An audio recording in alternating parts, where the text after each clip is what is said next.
నమస్కారం ఫ్రెండ్స్, మేము మన రామేశ్వరం దర్శనంకి వెళ్ళాం. అలా వాసవి సత్రంలో ఉన్నాము. అలా దర్శనం కోసం మేము తెల్లవారుజాము 4:30కి లేసాం. అలా 5 to 6 అనేది స్ఫటికలింగం దర్శనంకి వెళ్ళాము. రోజు మొత్తంలో ఒక్కసారి స్ఫటికలింగం దర్శనం చూపిస్తారు మనకి. మార్నింగ్ 5 AM to 6 AM వరకు. అది స్పెషల్ టికెట్ తీసుకొని మనం వెళ్ళాలి. మనం వెళ్ళే క్యూ లైన్లోనే ఇస్తారు. మామూలు టికెట్ తీసుకుంటే ఆ స్ఫటికలింగం దర్శనం చూపిరు.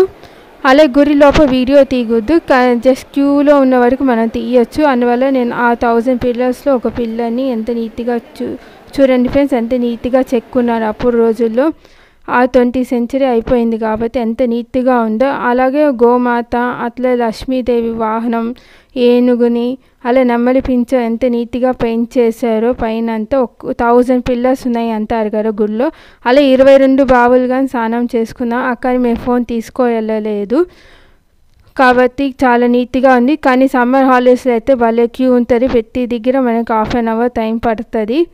కాబట్టి వీకెండ్స్ వెళ్ళకూడదు, వర్కింగ్ డేస్లోనే వెళ్ళాలి. అప్పుడు మీ నీట్గా శివుడు దర్శనం, అమ్మవారి దర్శనం, అలా రామేశ్వరంలో గుళ్ళ. ఓం నమః శివాయ.